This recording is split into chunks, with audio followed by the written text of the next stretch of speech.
प्रदेश में चले जाओ, अगर अधिकारी कर्मचारी एक मिलेगा तो हजारों की संख्या में बिहार का आदमी मजदूरी करता मिलेगा।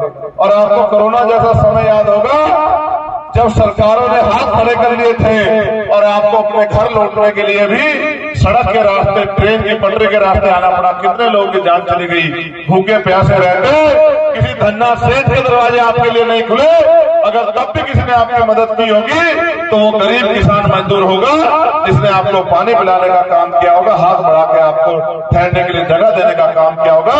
क्योंकि गरीबों के दिल में फिर भी जगह है, लेकिन अमीरों के दिल में गरीबों के लिए कोई जगह नहीं है। अमीर तो इनको लेबर क्लास समझ के, मजदूर समझ के सदियों से नीचा दिखाता आया है। लेकिन मैं आपको कहना चाहता हूँ, गरीब जनता भी अपने बीच के व्यक्ति को ताकतवर बना सकती है अपनी वोट की ताकत से। शफी मोहम्मद भले ही बहुत पैसे वाले ना हो, भले ही बहुत जो है इनके पिता का बहुत बड़ा कारोबार ना हो, लेकिन ये दिलेर आदमी है, आपके क्षेत्र के लिए, आपके लिए लड़ना चाहता है, काम करना चाहता है, माँ बहनों को रोजगार दिलाना चाहता है, नौजवानों के रोजगार के लिए पार्लियामेंट में जाके आवाज उठाना चाहता है, आपके क्षेत्र की तरक्की के लिए आवाज उठाना चाहता है। आप अपने मन से बताओ, जिसको मेंबर ऑफ पार्लियामेंट आपने पिछली बार बनाया, क्या चुनाव के बाद 5 साल तक आपकी बस्ती में आपके हालात देखने के लिए आया? कभी आपका दुख पूछने के लिए आया? कभी आपका भूखा पेट देखने के लिए आया? कभी आपको जब उसकी जरूरत पड़ी हो तो आपके बीच में पहुंचा? क्या इन अमीरों का काम यही है कि आपसे वोट लेके घर में पड़ के सो जाए?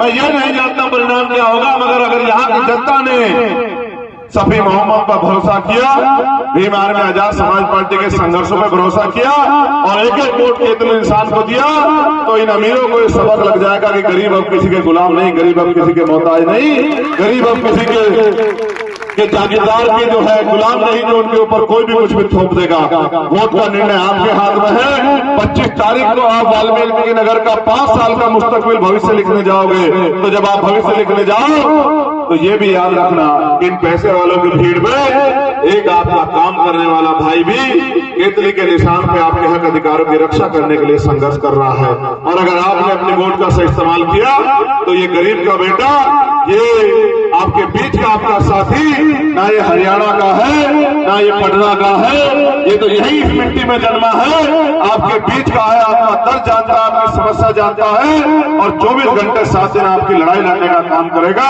इसलिए मैं आपसे वोट की अपील करने के लिए आया हूं कि अपने कीमती वोट को किसी धन्ना सेठ को, पैसे वालों को मत देना।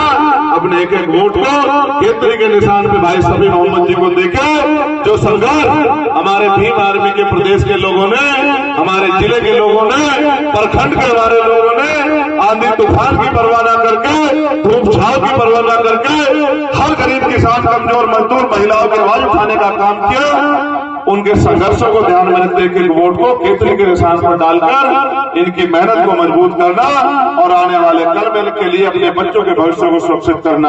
आप ये भी सोचो, ये सरकारें हमसे वादे करती हैं और मंचों में खड़े होकर बड़े बड़े भाषण देकर कहती है कि भाई हमने तो गरीबों के लिए बहुत अच्छे स्कूल बना दिए हैं, बहुत अच्छे हॉस्पिटल बना दिए हैं। आप ये महसूस करो, अगर इन्होंने हमारे लिए अच्छे हॉस्पिटल बनाए हैं, हमारे लिए अच्छे स्कूल बनाए हैं, तो अपने अपने बच्चों को ये बेकार स्कूल में क्यों पढ़ाते हैं? उन सरकारी हॉस्पिटलों में या स्कूलों में अपने बच्चों को क्यों नहीं पढ़ाते? खुद अपने जो है अपना इलाज हॉस्पिटलों में क्यों नहीं कराते? ये झूठ बोलते हैं, ये बड़े बड़े वादे करते हैं और हमारे नाम पर जो संघर्ष, जो टैक्स हमारा जमा होता है, उस पैसे को अपने उद्योग धंधों में लगा के और छूटन पे हमें छोड़कर चले जाते हैं। इन निकम्मे नेताओं को छोड़ दो, इन पैसे वालों को छोड़ दो।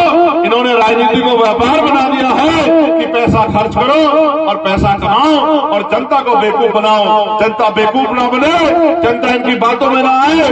वोट देने से पहले अपने भूखे पेट को भी देखे कि हमने गरीबी में पूरी जिंदगी काट दी, किसी ने हमारे दुख की लड़ाई नहीं लड़ी। हमें पहली बार मौका मिला है कि एक गरीब का बेटा आपके बीच में है, तो हम उसको वोट देके इन अमीरों को ललकार के बता दें कि अब हम आपकी झूठी बातों में आने वाले नहीं, अब हम अपनी वोट को खराब करने वाले नहीं, अब हम अपनी वोट को, अपने आदमी को, अपने बीच के साथी को देके उसको आगे बढ़ाने का काम करेंगे।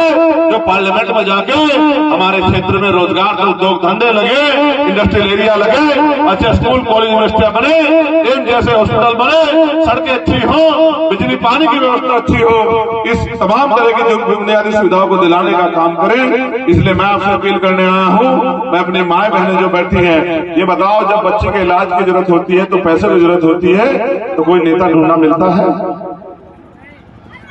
अगर 5-7 दिन मजदूरी ना मिले तो पेट भूखा रह जाए, इनको अमीरों को फर्क नहीं पड़ता।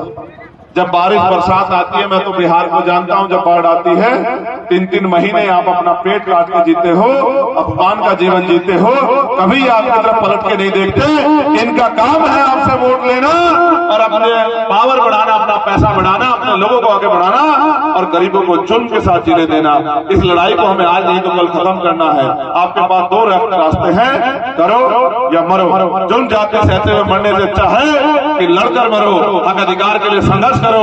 हमारे महापुरुषों ने हमें स्वाभिमान सम्मान से जीने का रास्ता दिखाया और लोकतंत्र में जनता को ताकत दी है। जनता अपने वोट की अहमियत को समझे और एक एक वोट को केतली के निशान पर डालकर मेरे छोटे भाई शफी मोहम्मद को और हमारे तमाम यहाँ के नेताओं को, हमारे प्रखंड के अध्यक्षों को जो दिन रात यहाँ मेहनत करते हैं, मैं उनको कहना चाहता हूँ कि मेरे बराबर में आ जाए।